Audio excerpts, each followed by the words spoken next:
Oh, hey there! It's me, Kayvon, by far the most famous and influential half-Persian comedian in the world. I come from a Muslim immigrant family, and if you're wondering about these black circles under my eyes, no, I'm not tired, I'm just Persian. Since I come from that kind of a background, I need to pick a non-racist candidate for this upcoming election, and we're gonna do that together. Obviously, the media tells us Donald Trump is the racist, so that's gonna be pretty easy. After all, he did call white supremacists fine people, remember? Show the clip.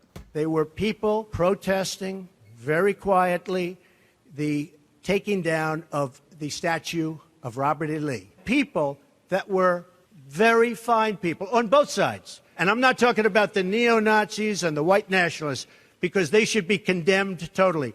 But you had many people in that group other than neo-Nazis and white nationalists, okay? Okay, so that whole fine people thing was a hoax. He denounced white supremacy. Well, that was just a fluke. Remember, in the most recent debate, Trump would not denounce or condemn white supremacy or the KKK. Show that one. Are you willing tonight to condemn white supremacists and militia groups and to say that they need to stand down and not add to the violence in a number of these cities, as we saw in Kenosha and as we've seen in Portland? Sure, Are you I'm willing prepared to do specific? that. All right, if he keeps condemning, we're gonna have to give him a coin like Mario. Eventually he'll get a free life.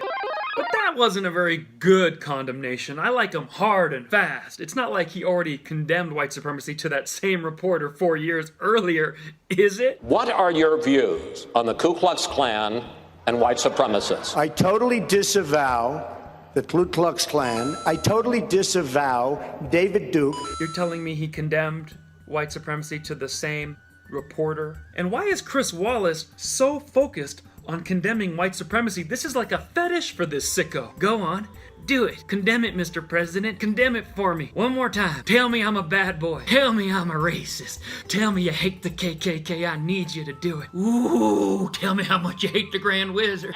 Oh, disgusting. I'm creeped out just watching that. Well, whatever. At least Biden would never say anything even close to racist, so that's the safe choice, right? I mean, you got the first sort of mainstream African American who is articulate and bright and clean and a nice looking guy. I mean, that's a storybook, man. What the fuck? Though we still have great comedy out there. There's always rambling Joe Biden. What the fuck? Robin Williams is the man. We definitely need comedians to shed light when others won't. That's what makes America great. David Duke announced his Senate candidacy. Are you ready before you ask the question? Newt Gingrich said, Rebuked. Is that okay? Rebuked. "Rebuked." Done. Done. He's run for president twice before, unsuccessfully. He's never before been the front runner. You got more questions, but I tell you, if you have a problem figuring out whether you're for me or Trump, then you ain't black. It don't have nothing to do with Trump. Okay, so why am I being told Trump is the racist and Biden isn't? It appears the media is trying to divide good people on both sides. Well, after just a few of these clips, it got me thinking. I decided to dig up a handful of times Trump condemned white supremacy, and then several times Biden was racist, to show what you never saw. Enjoy my montage. How do you feel about the recent endorsement from David Duke? I didn't even know he endorsed me. David Duke endorsed me? Okay. All right. I disavow. Okay? What you all know, but most people don't know, unlike the African American community, with notable exceptions, the Latino community is an incredibly diverse community with incredibly different attitudes about different things. Joe says shit that even people with Tourette's go, no. No. We have this notion that somehow if you're poor, you cannot do it. Poor kids are just as bright and just as talented as white kids. I disavowed David Duke, and I disavowed him the day before at a major news conference, which is surprising because he was at the major news conference. CNN was at the major news conference, and they heard me very easily disavow David Duke. Unchain Wall Street. They're going to put you all back in chains. Come here, Joe. Sit down. What's really going on here is white supremacy is not a major force in anyone's life in 2020. But the media is pushing a hoax on us. Remember Jussie Smollett's, Bubba Wallace, remember the Covington Cross kids? It's a hoax. And there's ghost hunting going on. You see, when no one's racist, And we don't know who. Who we gonna ask? CNN! They'll tell you, if you look at all the recent forms of terrorism, racism, and murder, looting, and rioting in the streets, it did not come from any white supremacists. They were nowhere to be found. And yet BLM and Antifa were everywhere. Right after that, I also disavowed David Duke. When we looked at it and looked at the question, I disavowed David Duke. So I've disavowed David Duke all weekend long on Facebook, on Twitter, and obviously it's never enough. David Duke. David Duke is a bad person who I disavowed on numerous occasions. And because of a corrupt system that exists in Mexico, I voted for a fence. I voted, unlike most Democrats, and some of you won't like it, I voted for 700-mile fence. And you will not like this. And punish American employers who knowingly violate the law when, in fact, they hire illegals. But they're the facts. People are driving across that border with tons, hear me, tons of everything from byproducts from methamphetamine to cocaine to heroin. And it's all coming up through corrupt Mexico.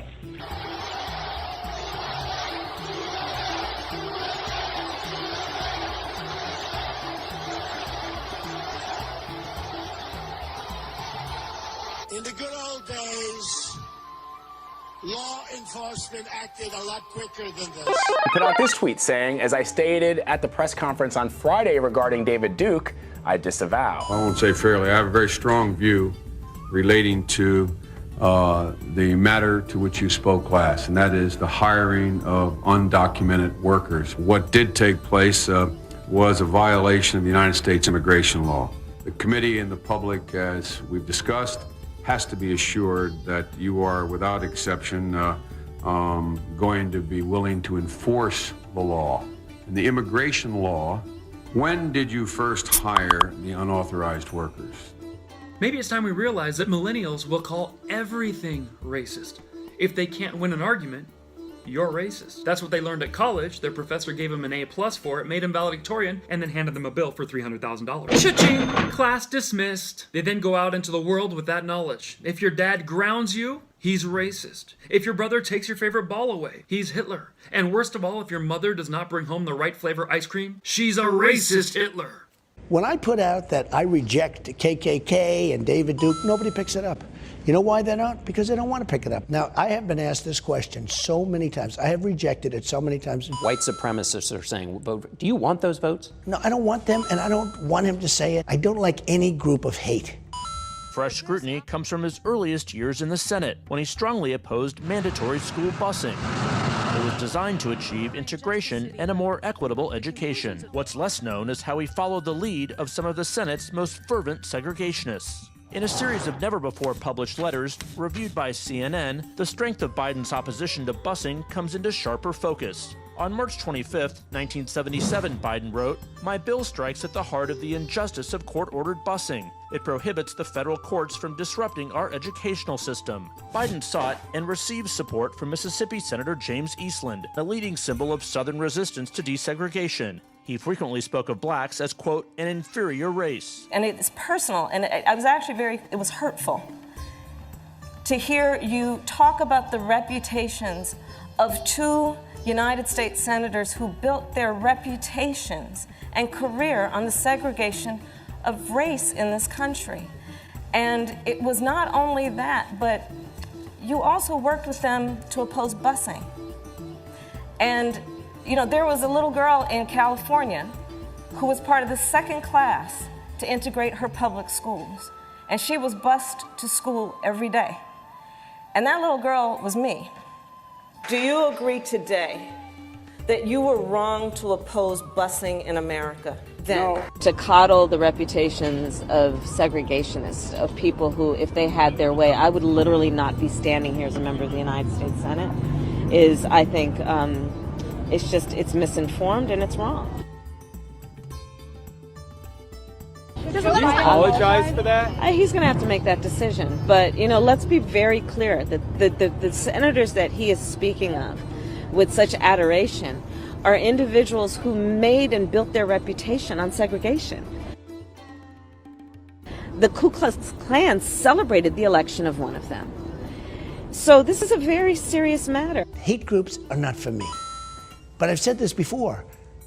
The press hates me to say it. They just don't want to pick it up. We are a country that stands united in condemning hate and evil in all of its very ugly forms.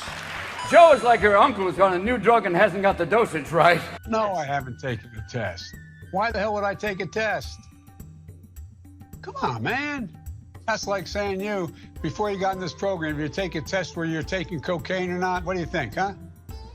Are you a junkie? What do you and evil about the neo-Nazis and the white nationalists, because they should be condemned totally.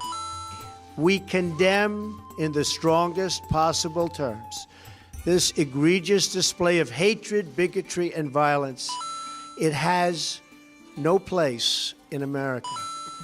So the question facing Biden is how he reconciles nearly a half century in public life with today's Democratic Party.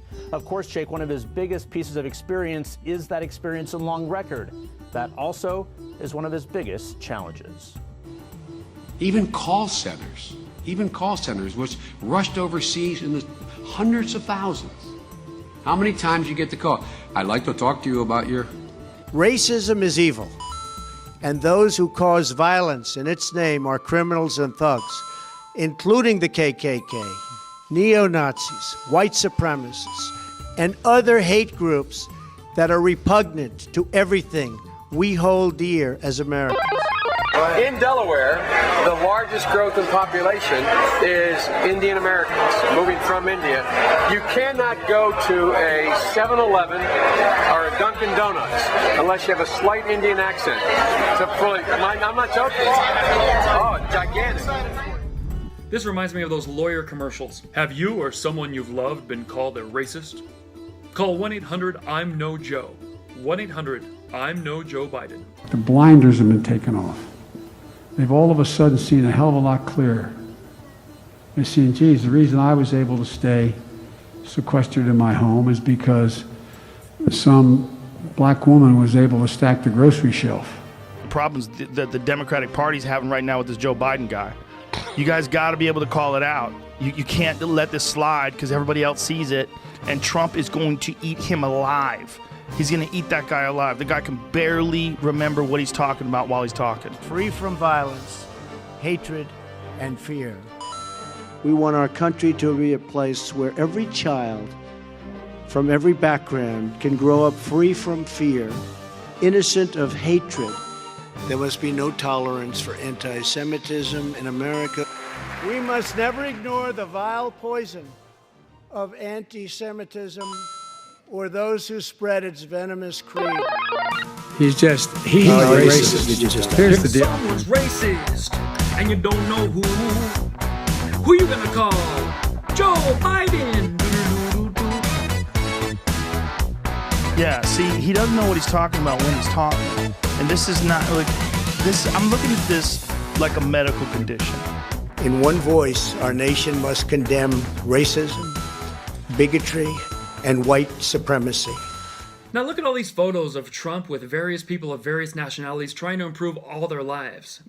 If that's a racist, he's the worst white supremacist I've ever met. You failed, bro. Maybe you're like me and think all this is ridiculous. Maybe nobody is racist. Maybe that's the worst possible argument and you need to work harder in debate. But if you're a millennial who thinks everyone and everything is racist, I encourage you not to vote this election. That's right, basketball players and famous musicians will tell you your voice needs to be heard, but I disagree. You need to stay home. You need to rest. Because as you've seen here, there's no non-racist choice. You couldn't bear to get up out of bed, go to the polls, and vote for either of these candidates. So sleep, stay home on November 3rd, so you can wake up and do what you do best on November 4th for the next decade. Call everyone and everything you don't like racist! Thank you for watching. I hope you'll leave all your racist comments below, telling people they're not black or Persian or they're never going to be welcome here or there, and tell us how you're going to unfollow us and unfriend us because we don't agree with you. We're used to that. Also subscribe, add me on Instagram, Facebook, Telegram, Twitter, and don't forget, catch me on tour as soon as COVID allows everyone to tour again. No, you did not just say what I thought you said, Joe. Oh, I know. You did not just take it there. Who in the hell do you think you are? Joe, who in the world do you think you are? Have you lost your everlasting mind? You racist piece of... See, Joe, you about to make me come out of my character right now. You are about to make me show a side that I have never showed anybody. I'm sick of you disrespecting the black community. You are racist.